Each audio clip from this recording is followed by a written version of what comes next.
Friends, welcome back. In this video, we're going to be covering some of the basic concepts of probability. And the good news is you've probably already thought about a lot of these because you face uncertainty in your life all the time. These notions of probability are just some formal ways to think about those ideas. A probability can be a value between 0 and 1. If the probability of an event is 0, it means it's impossible, it will not occur. If the probability is 1, it is certain to occur. Probability of 0.5 means that there's a 50% chance the event occurs. Here's some language related to probability. A procedure is some activity that produces an outcome. It's the data generating process. An event is basically one of the outcomes from the procedure. Sometimes an event can occur in multiple ways, and those multiple ways are called simple events. For example, a procedure might be rolling a six-sided die. The event might be getting an even number. But there are three ways for that to happen. You could get a 2, 4, or 6. The 2, 4, or 6 would be simple events. The event itself is, get an even number. The sample space is the list of all possible simple events. Let me give you an example. Just focus on this bottom procedure here, having 3 births. This is a procedure that will produce an outcome. There are 4 possible outcomes. You could have boys, 1 boy, 2 boys, or 3 boys. Those are all possible events. Here's an example of one of those, have 2 boys and 1 girl. Now this outcome can occur in 3 different ways. You could have boy, boy, girl. You could go boy, girl, boy, or you could go girl, boy, boy. All 3 of those possible events will result in the same thing, which is have 2 boys and 1 girl. That's why those are simple events. So here is some notation. We use P to denote the probability of an event occurring. A, B, and C represent specific events. So P of A, for example, means the probability of event A occurring. Now, as I mentioned, the probabilities can be between 0 and 1. If the probability is 1, it is definitely going to occur. Values close to 1 are likely to occur, right? And, similar logic applies. Probability of 0, it's impossible. Values close to 0, it's unlikely. Now there are 3 main ways to calculate the probability of an event. The relative frequency approximation is, I think, probably the most useful. If we're thinking about the probability of some event A occurring, we might go observe the world, right? Actually observe the procedure and count how many times event A occurred, divide that by the number of times the procedure was repeated, and we will get the probability of event A occurring. I'll show you an example of that here in a couple minutes. A second approach is called the classical approach. And this one is a little bit limited because in order to use it, it requires that the outcomes you're considering are equally likely. That's true in some cases, like flipping a coin, equally likely to get heads or tails. Having a child, equally likely to get boys and girls. But like the probability of the Yankees winning is not the same as the probability of the Yankees losing. So if you were doing something regarding Yankees winning or losing, you could not use the classical approach because the wins and losses are not equally likely. A third approach is to use subjective probabilities. Maybe you know something about the event, like for example, what's the probability Thanksgiving falls on a Wednesday? Right? It's impossible because you know by definition it falls on a Thursday. So you can use subjective probabilities in some cases like that. Another approach that is not one of our 3 main methods is called a simulation. Basically, we create some process that mimics the thing we're actually interested in. For example, if we're trying to figure out what the probability is that a given team wins the Super Bowl, one approach might be to have computers play video games against each other. Now, I know that seems weird, but that's actually what ESPN, a major sports media outlet, does to predict the winner of the Super Bowl. They have the 2 teams that are in the Super Bowl play each other in a video game. They actually have 2 computers play each other, and they repeat this process like 10,000 times, and they see who wins. Based on these observations, they make their predictions. They say, well, we had 6,000 out of 10,000 times team A won, therefore the probability is 0.6, they're going to win. Now, when you calculate the probability, there are some rounding rules. Typically, we round to 3 significant digits, and that means if it's in decimal form, we take it out to the 3rd decimal place, or we put it in fraction form like this. So that can be fine. Now, when you're using relative frequency approach, it's a good idea to try to observe the procedure as many times as possible. This is what the law of large numbers says. Basically, if you're using the relative frequency approach, you want to try to observe the procedure as many times as possible. If I'm interested in the probability of randomly selecting a person from the population with brown eyes, I might try to sample from that population. If I repeat my observation only 40 times, I can get an estimate of the proportion of people that have brown eyes.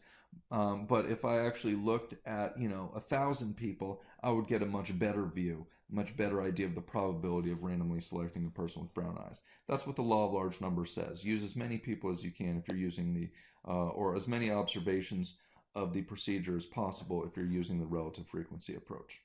Okay, so here's an example of using the relative frequency approach. Say I was interested in the probability of dying from skydiving death.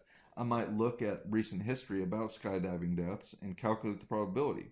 In a recent year, there were 3 million skydiving deaths, 3 million skydiving jumps, only 21 of them resulted in deaths. So based on that, I can calculate the probability of dying in a skydiving accident as being 21, the number of deaths that actually occurred, over 3 million, the number of skydiving jumps.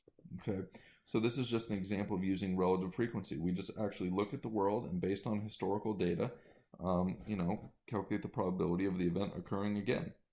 Here's another example about texting and driving.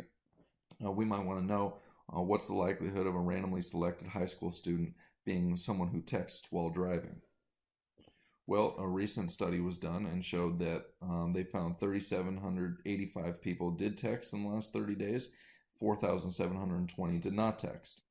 Based on this information, we could find the probability that a randomly selected person had texted while driving in the previous 30 days. We know there were 3,785 of those people, but how many people did we actually measure? Well, we have to add up both of these groups, right? Looks like a total of about 8,500 people were actually measured. Out of those 8,500 or so people, 3,785 texted. So we could use that data to calculate the probability a randomly selected person is a texter, right? Here we see that there were, in fact, 8,505 people who were surveyed, and 3,785 texted.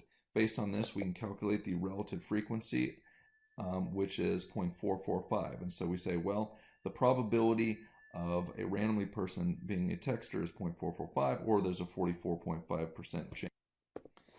Okay, now let's come back to the classical approach and do one of those examples. Now recall that for the classical approach, it requires that the outcomes be equally likely. For an example of a situation like that, we might return to our 3 births procedure, right? Maybe we want to know what is the probability of this event occurring, having 2 boys and 1 girl. We can use the classical approach here because having boys and girls are equally likely. Here's the sample space, the list of all possible outcomes if you have, or all possible simple events if you have 3 births. Since the probability of having a boy and girl are equally likely, each of these 8 possible outcomes is equally likely. To find the probability of having 2 boys and 1 girl, we can apply the formula in our slide for the classical method. And here is that slide. We will find the probability of having 2 boys and 1 girl by saying, well, how many different ways could that occur over the number of simple events. Okay, so remember the simple events are listed in the sample space. So what we want in the numerator is the number of ways you could have 2 boys and 1 girl. There are 3 ways, divided by the number of different simple events. Well, there were 8 possible simple events from having 3 births, right? So here is our sample space. Notice that there are 3 ways that we could actually have this event occurring, 2 boys and 1 girl, right? We could have boy, boy, girl, boy, and girl, boy. So there are 3 possible ways the event we're looking for could happen, 2 boys and 1 girl, out of a total of 8 possible ways. These are all equally likely, so there's a 3/8 chance of having 2 boys and 1 girl. So I hope that makes sense. That's your example of using the classical approach that requires equally likely outcomes. 3/8 chance of having 2 boys and 1 girl, because there's 3 ways of that happening over a total of 8 possible outcomes, all of which are equally likely. Another really useful idea when you're trying to calculate the probability of something is oftentimes to consider the complement of that something. What is the complement? Well, the complement is just when the event in question does not occur. So the complement of event A is that A doesn't occur. Right? The complement of having two boys and one girl is essentially the whole set of outcomes other than that. So, all boys, all girls, or two girls and one boy. Those would all be the complement of event A if event A is two boys and one girl out of 3 births. So, as another example, maybe come back to our skydiving, question. We calculated the probability of dying in a skydiving death as being 21 out of 3 million using the relative frequency approach. We can use the complement of this then. If we found the probability of dying, we can find the complement, which is the probability of surviving your skydiving jump, which is a highly desirable outcome. So if 21 people died out of 3 million, that leaves 2,999,979 who survived.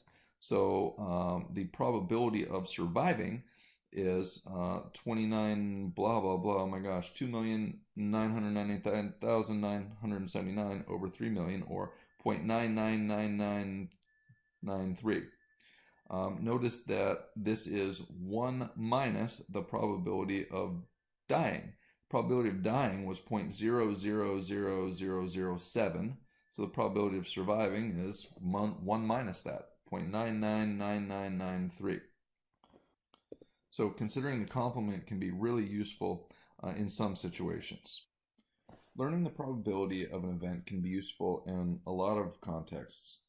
One extremely useful application of this type of probability stuff is using it to enhance our understanding of the way the world works. Okay, typically we proceed through the world with certain assumptions and certain understandings of the way things are.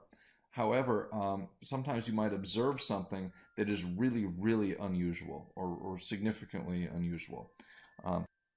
Now, something will only seem unusual to you if it deviates from your expectation or from your understanding or assumptions about the world. An important question is, when you're looking at this thing that seems very unusual, very strange, is this thing actually weird, or am I misunderstanding the way the world works? The rare event rule for inferential statistics begins to address. It basically says that if, under a certain understanding of the world, something we observe is really, really unlikely, then maybe our understanding of the world isn't correct, because we did actually observe that thing, and we probably shouldn't have, because the chances of it occurring under our understanding is really, really low. So if, under a current understanding of the world, some observed event has a really low probability, we reject our understanding of the world. We say, okay, well, it must be something different. And we modify our understanding of the world based on this observed phenomenon. We say this chance of this thing occurring was so rare, yet we did actually observe it. So maybe our understanding of the world isn't actually right.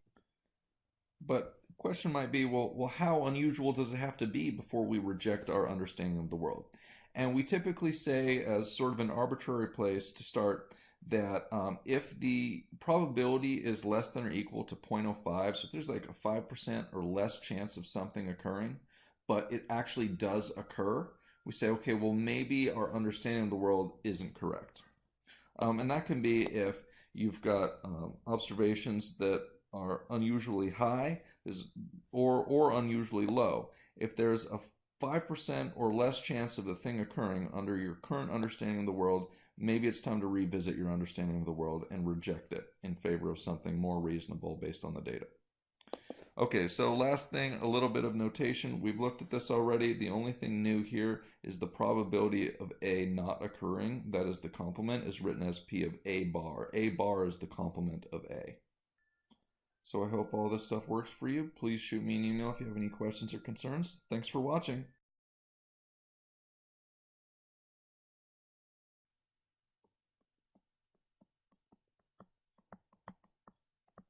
A Kearns production. All rights reserved.